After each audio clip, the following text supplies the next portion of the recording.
mi ngi doon bismillah kon nag dañuy dugg ci immobilier Fatima Diop bu ko defee ñu yaatal ci wàllum googule itam ànd ceeg monsieur Thiam fas yéene waxtaanee le régime foncier au Sénégal quelques éclaircissements alors lan nga ñu indil ci régime foncier.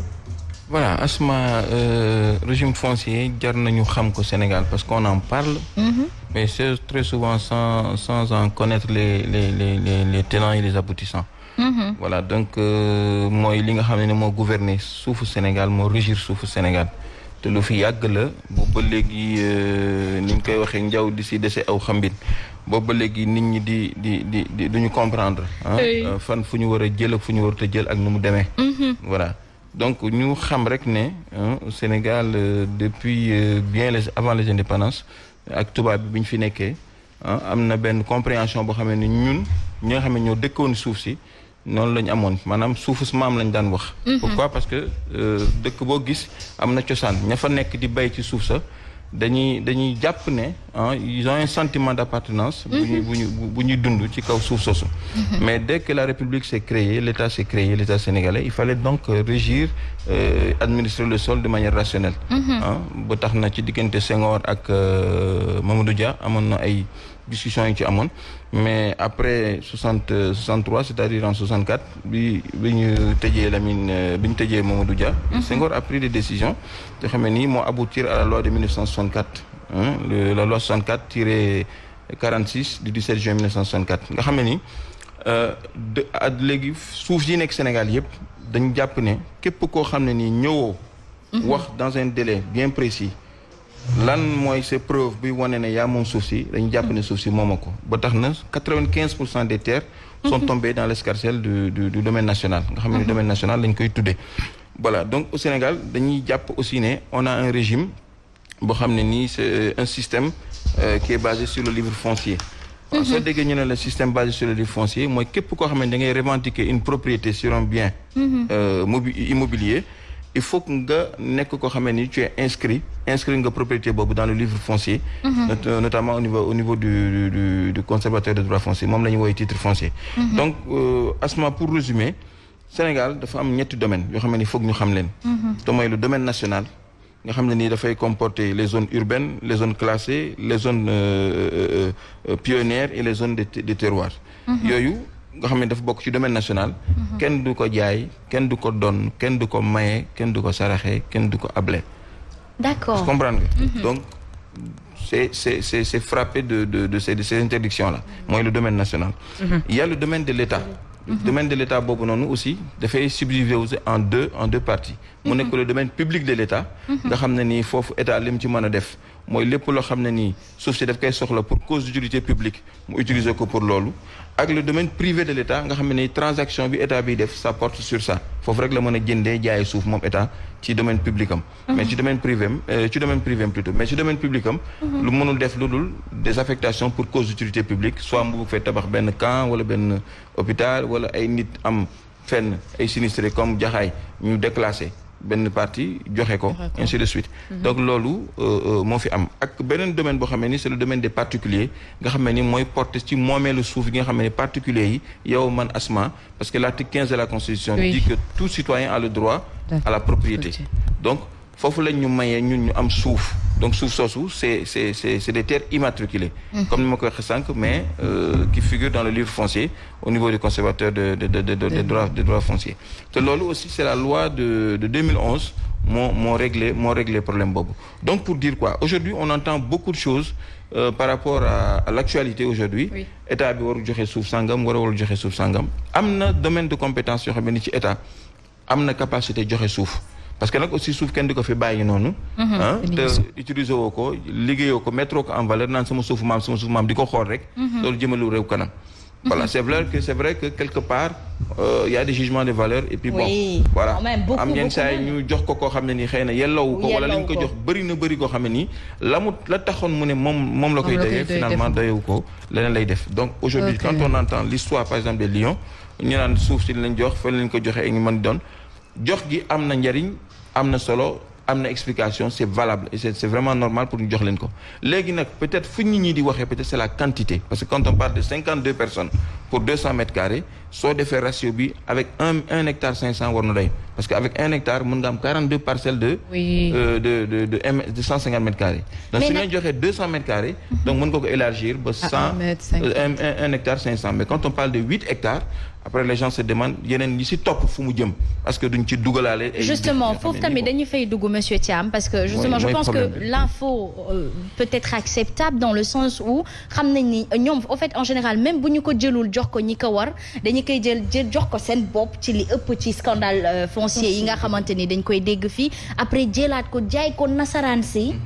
ci njéeg joo xamante ni bu ñu ko joxoon doom ji réew bon moo ñu doon gënal côté boobu tamit est-ce que du loolu moo tax nit ñi di ko ngañ après aussi surconstruction 150 mètres carrés loolu moo tax suñu kër yi di xat aussi est-ce que président xalaatul foofu moo tax muy maye par 200 mètres carrés non en fait 200 mètres carrés yi mu leen jox fii bon c'est raisonnable on parle pas de ci tabax en aussi réalité oui. parce que la norme aujourd'hui au Sénégal ñu ci bëri 150 mètres carrés la am na ñuy jënd sax demi parcelle 100 mètres carrés wala 75 mètres carrés gis nga kër Sicap yi yenn kër yi c'est des petites maisons peut-être ngay looy gën di dem hors de Dakar ngay gis ay kër yu mag mais asma le problème ne réside pas là mooy suuf si yenn saa yi dañ koy mbubboo souvent ay kilifa wala mu ñu mbubboo ko comme ni mu demee nii Lions yi jógee fële ñëw c'est un patrimoine l'équipe nationale c'est un patrimoine national est-ce que tu vois kon lu ñu leen man di defal comme ni ñu ko defalee basketteuses yi jar na ko mais aussi il faut pas y mettre buñ ci dolli loo xam ne ni maanaam bokk ci je te donne l'exemple de Pierre Goudiaby Atepa qui a fait une dénonciation boo xam ne booba léegi kenn tegaatu ci baat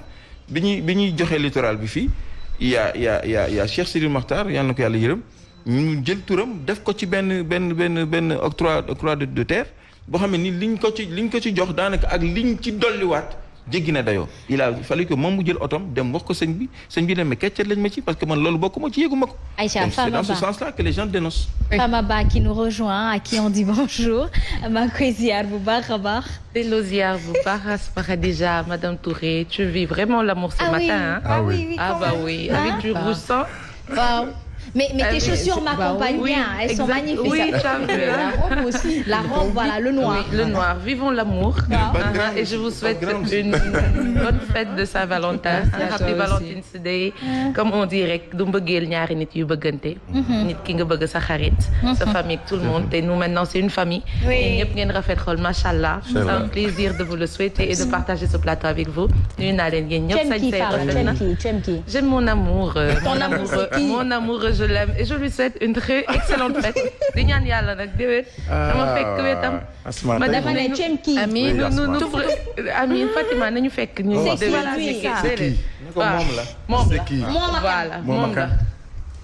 moom ñu may seetaan xam na xam naa ko face bi deux bi may ñu deux bi man ak moom man ak Pama Ba xam na Mam Sidi moom xam na ko bu baax waaw. Bakary xam na ko en tout cas Bakary xam na ko kenn ku ci nekk xam na en tout cas je vous souhaite une excellente fête ku ci am jëkkër rek yàlla na la yàlla yàgg booleeg moom. ki nga xamante ne amagoo waxal ak moom ma ne kan la. Asma doo ma bàyyi en tout cas plaisir la yow dégg ma na bël de.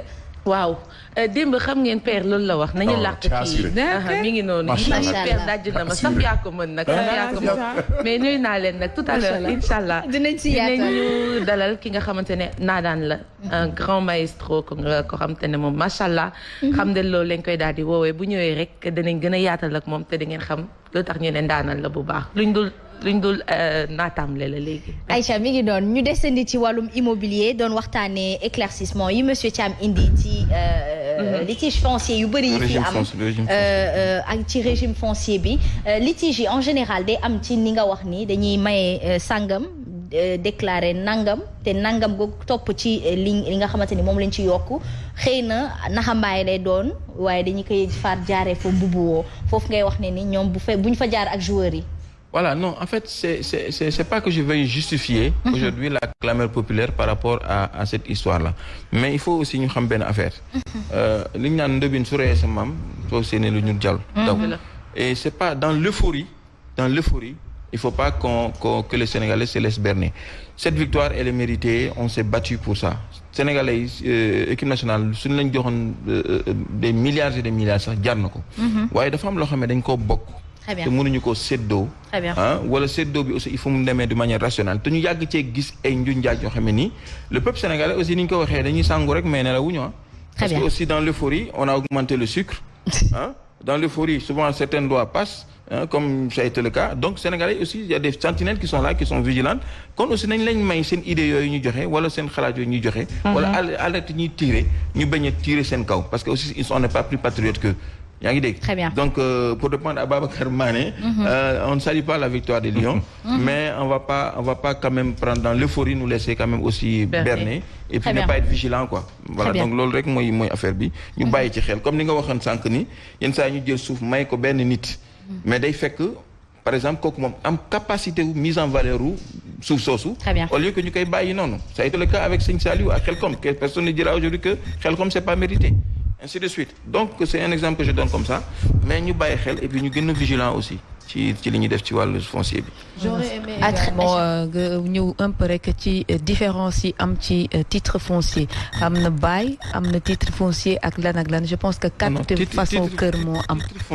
titre foncier c'est une propriété privée maanaam yow ni ko article 15 de la constitution waxee am nga droit nekk propriétaire c'est rien donc su fekkente ne da ngaa jënd suuf mu bëgg moom mu nekk sa moomeel te ba ñu nekk ci moomeelu état soo koy jënd da nga koy def mu nekk un titre foncier mën na nekk bail à l'origine mais il y a des procédures pour mu ñëw ba nekk titre foncier. Très bien. Titre foncier benn titre foncier kese la pour yow wala mu nekk global bail leneen la loolu dañ lay may 99 ans souvent bail c'est la durée c'est 99 ans su dee des terres non immatriculées yi nga xam ne yooyu dañ lay jox 2 ans de délibération pour mettre en valeur au-delà de ça dañ koy nanguwaat dañu koy def rubrique inchallah bu ko defee mu leer nañ ci ñëpp mu gën a yaatu ndax lu def ci nag li xajul ci cin li moo tax saam baax du dëgg Aïcha mi ngi noonu ki nga xamante ni moom moo di Lamine Diop mu fàllu nee na on comprend mieux l'alerte de Guy Marius Sagna voilà ce sont des tireurs d'alerte bu ko defee rek nit ñi bàyyi ci xel bu baax a baax